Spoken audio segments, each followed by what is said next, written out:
Well, good evening. Good evening, everybody here from Arizona. This is HearthKeepers of the Earth. And today, I haven't posted in a while. Haven't been really up to snuff, but I hope you can forgive me for that. I hope all is well with you in your homes um, these days. Things are a little stressful. That's a good word, I think. Or things are very stressful right now in our homes and in the world. I have some emails from folks who like me to respond to the emails. So I guess that's what I'm going to be doing for a while until I come up with subjects that are really, truly close to my heart that I want to talk to you about. We have today is, I believe it's Thursday. I better check, I'm old. And so I forget what day it is at the time. It's Thursday. When you get older, the interesting thing about getting older is you don't pay as much attention to time. Now you realize the time is there. You realize the time is getting shorter every day, but you just don't really know the time. So forgive me for that one. Anyway, let me see. We have a few emails. I'm going to do some quick answers, and there's a couple of philosophical ones that I want to get into just a little bit. Okay, let's start with Emma, the Gemma from Indiana. I love it. Emma, the names you guys come up with is great. Emma, the Gemma from Indiana. Well, Emma, the Gemma says here, my family is very difficult upon me, and our relationships are very harsh. I don't know what that word means. As far as she's concerned, she just used the word harsh. My mother is overbearing. My father is also overbearing, more so even than my mother. I am 19, already in college, and working a couple of jobs, she says here. But I think I need to leave the home because my father doesn't really think that an education for a female is really important, and that he's from a very old school that thinks women ought to just do nothing but take care of the babies, take care of the husbands, and take care of the household. She herself already has been in college, I guess. Here it says for 4 years, going on 5 years. Started college early, bright girl. Um, and so she's going to have her master's this year already. My. Um, that's pretty good. That's pretty good, young lady, I'd say. And I still live in my mom and dad's house. However, I do pay rent. I do pay my way, but I'm constantly assailed with these outdated um, expectations of the female gender. I'm wondering how you feel, me, Mama B, about stepping out of the proverbial box of expectations, according to my family. Well, darling, first of all, there are a lot of things they don't teach you in university. All right. Education is scholastic education. There's life experience education. There's self education. And there's observant or critical thinking education. But a great deal is not taught in university. The scholastic part is taught, but the actual coping mechanisms to deal with the world after you learned these so-called disciplines are not taught in college. They are experiential, they are subjective. And as far as your parents are concerned, If you have been paying rent to your parents and your share of the groceries and utilities, etc., ad nauseum, plus going to school, ended up getting a master's already, which means I think you're probably headed toward a PhD here in the near future. I'm just going putting that out there for you.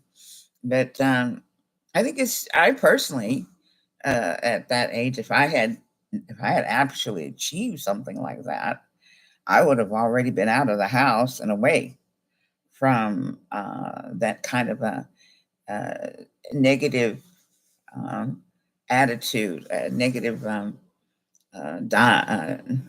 there's a word for it. It's paradigm.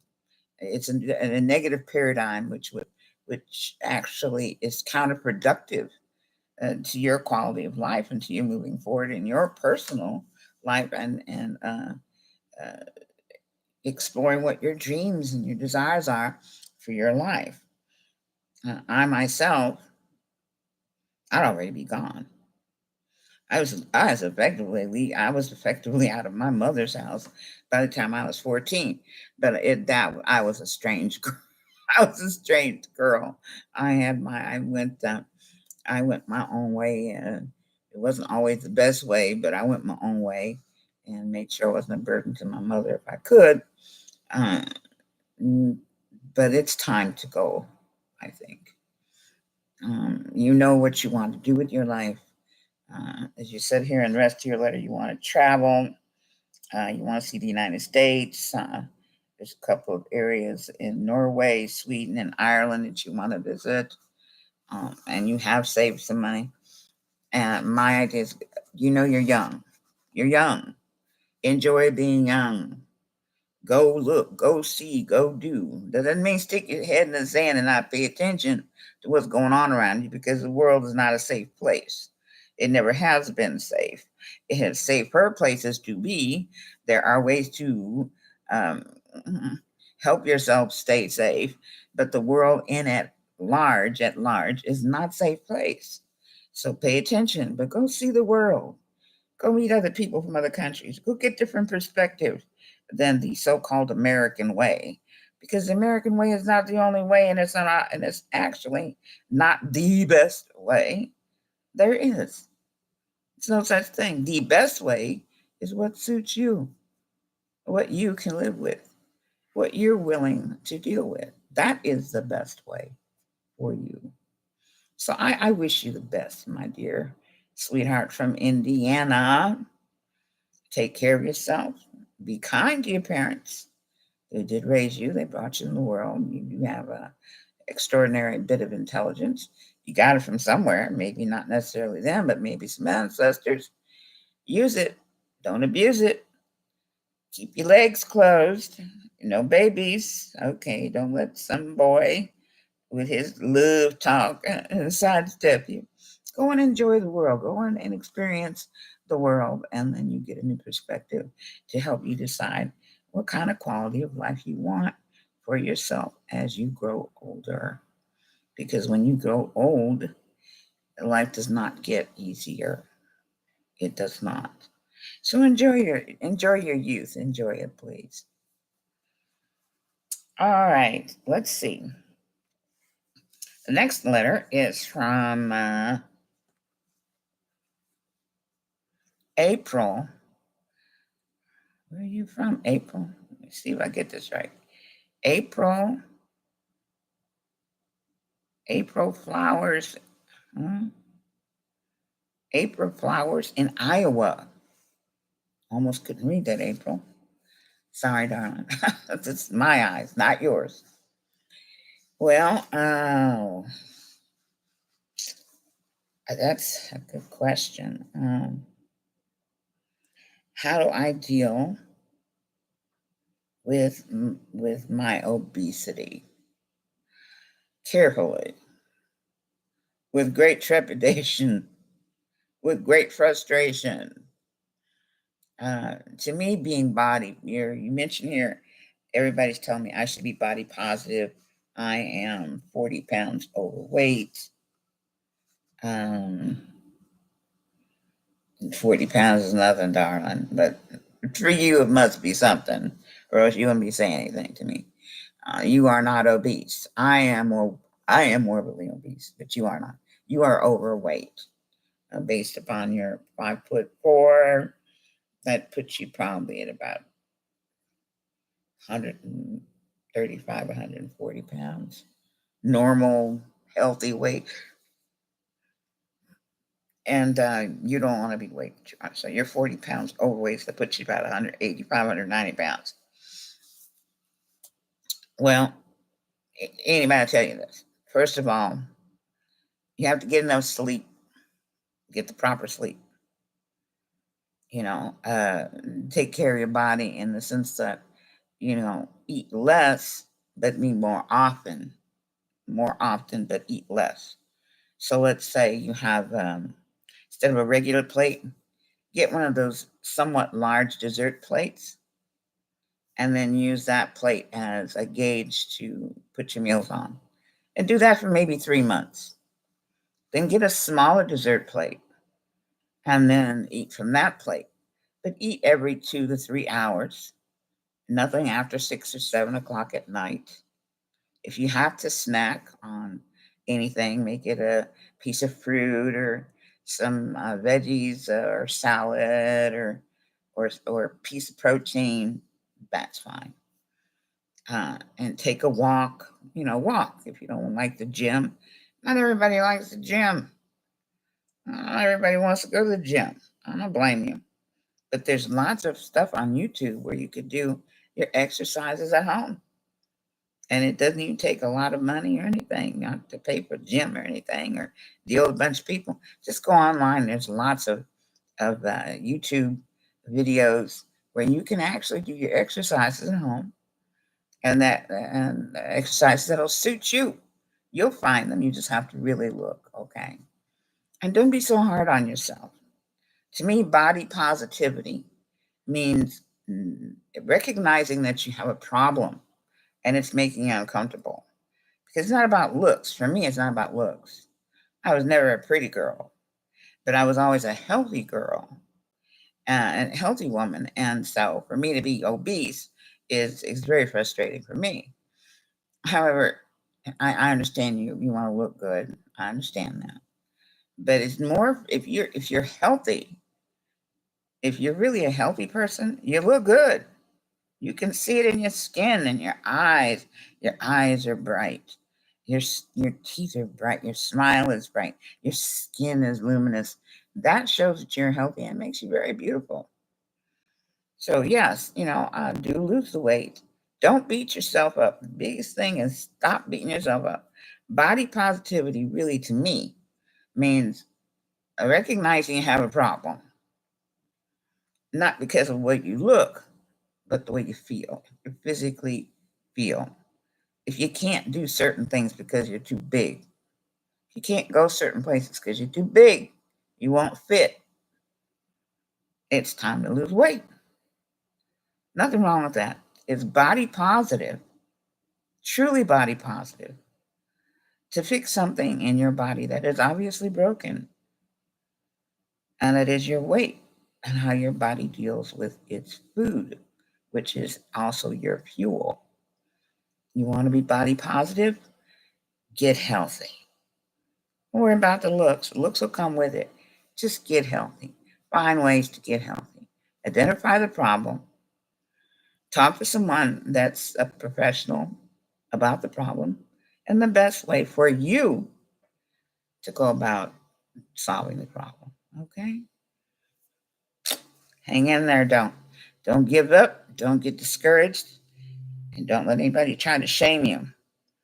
Body positivity does not mean staying in a pit and when you can stand up, crawl out, and enjoy the sunlight. Okay. All right. Thank you. Good question. All right. I have one here from Jedediah. Jedediah from Mississippi. Mississippi. He says not Mississippi, it's Mississippi. Jedediah says, Mama B, What's the best advice you can give uh, women about um, being with a man for a long period of time? Um, I was married 33 years. I kissed two frogs before I got it right. So don't get too upset, y'all. I mean, I've made my mistakes. But my last husband was for 33 years. He passed away this February. Um, I miss him horribly. But I'm going to go with something my grandma and other women, older women at the time, told me before I met my most recent husband who passed away. They said the best way to deal with a man is number one, feed him well, give him good food, keep him healthy, make his lunches, make his snacks for him, make sure he has food he likes, he loves, but make sure it's healthy. Make it healthy for him to eat those foods. You just figure it out. Just figure it out. Number two, don't waste the man's money. If you're lucky to stay at home and be a stay at home mom or a stay at home wife, don't waste a man's money. All right. Don't be going out buying fancy bags and medi pedi every week and get your hair done. You don't need to be doing that. You really don't. I mean, this is the man's working hard for the money. So are you. But keep the house clean. Keep it in order. Make good food to this person. Don't be laying on your butt all day watching TV, talking on the phone, playing games. There are times for that, no doubt about it. But this is if you're lucky to stay at home, you need to make it a place, a safe place, a haven, a place of peace, not just for your husband, but for yourself. And if you happen to have children, for your children. Okay, that's second. Third thing. Uh, Now this is gonna sound crazy. This is gonna sound bad to you so-called feminists. Keep that bag empty. If the bag is empty, he ain't gonna be looking to go and empty the bag somewhere else. You know what I'm saying? All right. Give him plenty of sex so that he has no inkling or even desire or ability to go and mess with anybody else. Period. That's it. Pretty simple. Last but not least, but they're very important, and I see it all happen all the time. I see it all the time. I do. I see it all the time. Uh, he comes home from work. You come home from work. You're both tired. Let's say you're both working, because these days most people, both of you work. You're both tired. Okay, you're already taking care of the basic housekeeping in the morning before you get left for work anyway. So you ain't got to clean nothing. You just gotta throw, you know, food in the oven to warm up and get ready for dinner. But when you come home, if you're at home by yourself and you are a stay-at-home mom, leave him alone. Hand him something to drink. How you doing, honey? Give him a kiss. Leave him alone. Let him go take his shower. Just be by himself for at least an hour or two. Don't be hitting him with Joe did this and Mary did that and Lena did this and your mama did that. And I want you to do this and take out the car. The man just got home. That's important. Leave him alone. Let him just coast to calm down and shed the ugly from the earth that he's been out there dealing with. Just just just just let him alone for a little while. All right? When dinner's ready, say, honey, dinner's ready. You ready for dinner? By then, hours gone by, he's ready for dinner. Give him something else to drink. Look at him, talk to him a little bit, and then you can ask him a few questions and hit him with what you got to hit him with about the kids or some bill come in or continue a discussion you were having before. But men need to be left alone. They really, really do. And so do women. Let's say you both work, both come home. Maybe you got kids. Kids are going crazy. All the kids are home. Don't you let those kids drop their stuff at the door. Tell them to take it to their room. Tell them to go to their room, take out their school clothes, put their bags away. Now that gives you a good 15 to 20 minutes. Okay, to yourself with your husband. Maybe you and your husband, the kids are off doing their thing. You and your husband go and change your clothes. You'll get a shower in before you go to bed or get a shower in the morning, perhaps.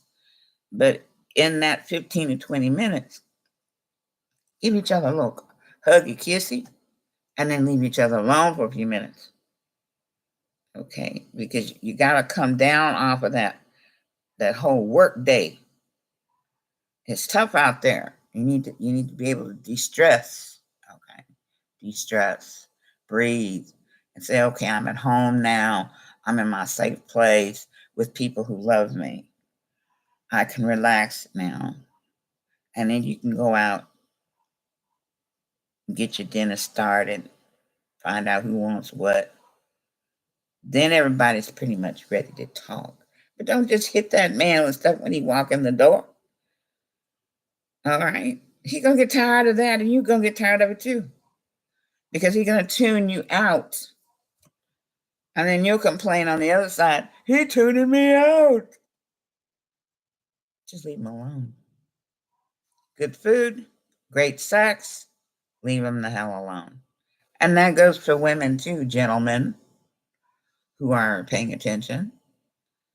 If your wife has been at work all day just like you, don't be making demands on her as soon as she steps in the door. Everybody give everybody a little space. Okay. A little time to just calm themselves in the safe space they're in, called their home. And everything will be just fine. Things will just go right along. So that's, ladies, that's really kind of how all it is. Men aren't as complicated as we are. We tend to be a little complicated. Men are simple, but they're also more sensitive than you give them credit for. All right. They take things to heart when you do things to them that they don't like. They take it to heart just like you do, but in a different way. So don't think men are insensitive. They're not. They just have a different type of sensitivity. But that's how you manage to keep and love a good man. Pretty simple, really. Not much to it. All right, last question of the night. Let's see, who's this from?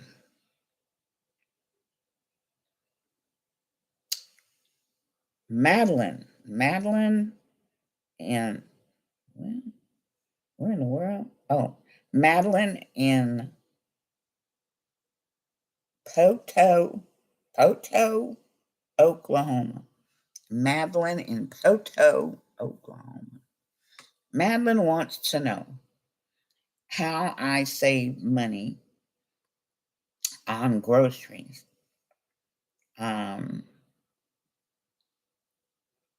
In a time when we're having to pay so much money in groceries. She wants to know another way to save some money on groceries. Well, I think if the American public, the American people, as neighbors or family, even let's just start with family, got together and made their own little mini buying clubs where you buy 2 or 3 cards for Sam's or Costco or whoever, and you went out and you made a monthly run, a monthly order, and you made a monthly shopping trip for all of the people participating. And whoever has the automobile, you alternate as to who's going to go do the shopping. Okay, you alternate. Take enough people with you so that you can get the carts, but you alternate on who's going to do the shopping, and then you bring it back to central place, and then you divide it up and you go home. Now that's one way to save money. because you really can save a lot of money that way because you're buying in bulk and you're dividing it up based on what the people need, what each family needs. Now, as a single family, let's say a family of four or three, um, I would suggest you go ahead and spring for that Costco or Sam's Club or whichever buying place that you like to buy in bulk from. You can buy a lot of stuff in bulk online too these days. I understand. Um, Sit down and first of all, at every month, every end of the month, maybe the 18th and 19th, the 20th of the month, go through and take an inventory of all the food that you have, all of the herbs and spices and meats, and all. Take an inventory what you already have. You don't want to over duplicate. Understand what you're going to have to need. You need for the next 30 days. Okay, and say, all right, I've got this. Now, in the next 30 days, I want to have enough variety in my meals, or I need to be able to pre-prepare a meal so that I don't have to worry about it when I come home. So, for instance, you get a 2 packages of chicken. One package is 10 uh, chicken breasts. The other package is 24 drumsticks. Okay, you want to wash everything in cool water, wash it in cool water, add a little bit of a peroxide and rinse real well. Let everything kind of drip dry a little bit. And then understanding what a meal is in your family, divide those pieces up into meal sized pieces. In other words, it'll take you 5 pieces of chicken to feed the four of you for the evening. So you're going to put 5 pieces of chicken in your freezer bag with the seasonings and everything. Squeeze out the air, close it up, and put it in your freezer. Now you're going to stack your freezer good. Now put a date on it, whatever the month and the date. You don't have to put you don't have to put the actual day, but just a magic marker, month, day and month. Put it in your freezer. And you do this with all your groceries. If you're buying canned goods, buy by the case. All right, just buy by the case. You know which ones you eat the most of. Buy them and buy the case. Uh, and if you have mostly a case left, you don't buy it that next month. You leave it alone. Plan your menus. Now, for me, uh, planning my menu every day for 30 days is a lifesaver. I save more money knowing what I'm going to eat for my breakfast, lunch, dinner, and my snacks, and have them mostly prepped already. Uh, and I shop from my menu, and I end up saving about 30% on my groceries, even though groceries are still very high. Learn how to bake. Learn how to cook from scratch. In other words, instead of buying a box of macaroni and cheese, okay, buy macaroni in bulk. Okay, if you don't want to use regular cheese, uh, Velveeta cheese or whatever the kind of cheese or block cheese, they have powdered cheeses that are very, very good. You can order them online. Get your powdered cheese and decant it, put it in a container so you can mark it. Make your own macaroni and cheese. You don't have to have a box food for that. Learn to bake a cake. Learn to make your own pies and your own crust. It saves a lot of money if you don't have to prepare it. Let's say your family like taquitos. Make it a family deal on a Saturday or Sunday to get together and find a recipe and make a ton of taquitos and separate them up into little plastic bags, put them in the freezer. Why not? You can. There's lots of ways. You have to think out of the box. You know, it's expensive to live these days. It's not going to get any cheaper. If you have any room or any time at all, grow a few things. Grow at least your herbs that you use, your onions and your taters, and not necessarily tomatoes. Tomatoes sometimes really are a problem, but your potatoes and your herbs and certain spices you can grow yourself. In the cooler weather, you can grow your own lettuces. It's not that difficult to do. So that's how I do it anyway. Um, for those women who are living out in the country, learn how to can.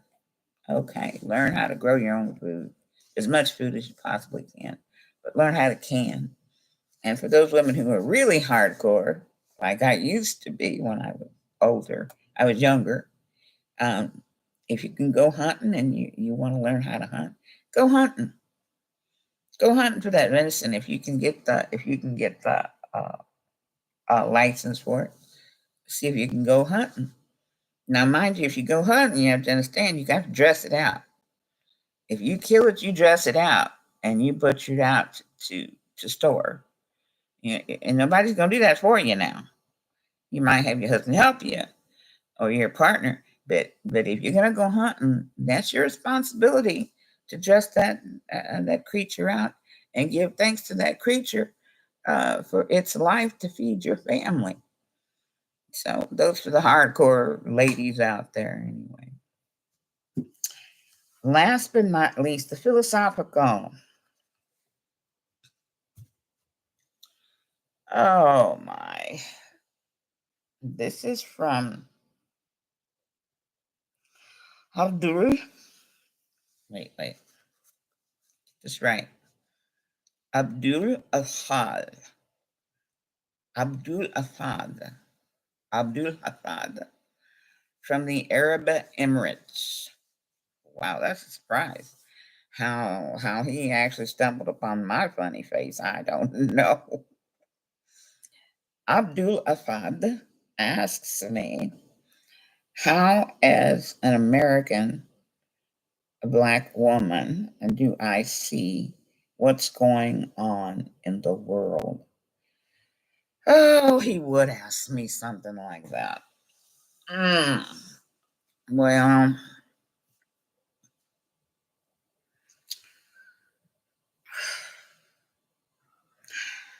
what's happening in the world right now is both heartbreaking, impractical, counterproductive,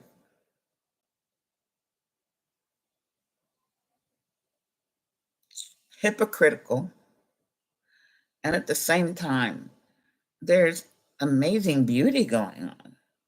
There's still a lot of beautiful things and people moving and going on about life on this little tiny planet we call Earth. There's a lot of wars, unnecessary, as I feel all wars are unnecessary.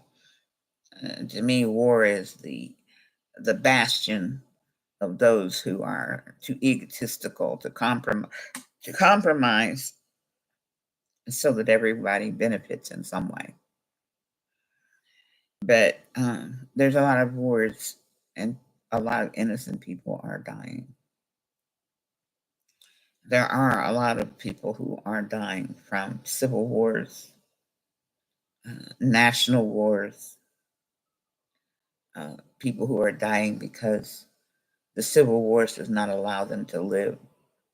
There are women out there whose children are dying in their arms from malnutrition because they can't get food because they're in the middle of civil war. There are people who are dying out there because nobody's bothered to ask the question, why is it that we're taking so many illegal drugs? Why? why is that an option?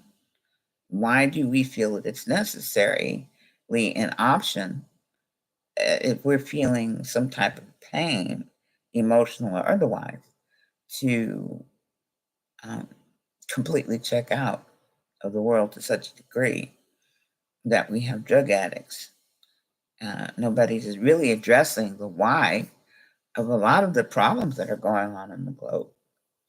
We're all pointing our fingers at each other and allowing the media and our so-called governments telling us what is reality, instead of looking at our neighbor and asking our neighbor, what is your reality? What are you experiencing? How are you seeing? It's all very subjective. Of course, it's subjective. Your experience is not going to be my experience. It's not. And even our experiences are somewhat skewed because of our past and the way we've been taught to see, or rather perceive, our reality. But there is one absolute out there that is, well, what can I say? There is an absolute, and it's called change. It is irrevocable change. It's change. You can expect it. You can count on change. I don't care how small or how huge it is.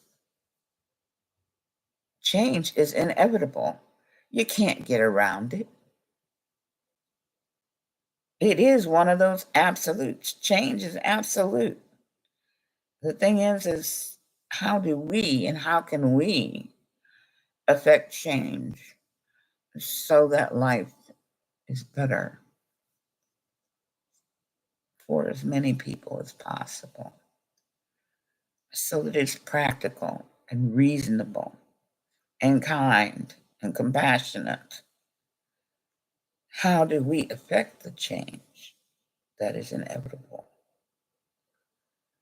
So yes, I think that he asked me, do I think that the world is doomed? Well, I think if we continue in the direction that we're going, I think the changes that we are going to be complicit in will make the future generations suffer a great deal. And after all, I mean, we as humans, we are our own existential threat. I mean, we spend more money. We spend way too much money on finding ways to kill each other instead of educate and share with each other. We spend more money on that than we do anything. So we are our own existential threat. We have to acknowledge that. And the only way we can change that is to change how we perceive each other, ourselves, and the world. Subjective? You asked me. I gave you my experience from what I've lived so far. So, Abdul, I hope I answered your question. In the meantime, I just got through baking, let's see, 4 dozen cookies. For people, kids, family members, whatever. And 4 loaves of walnut laced uh, sweet bread for regular use, daily use. Got to keep my hands in there. Got to keep my hands going, keep moving, how it goes. I hope tonight finds you resting well. I hope you have a wonderful rest of the week and the weekend prosperous, productive, and please, if there's any way to do it, a peaceful kind weekend. Be kind to yourselves. Be kind to someone else today or tomorrow or whenever you get a chance. Be kind. Well, Mama B saying good night to you all. Take care. Till next time, good night.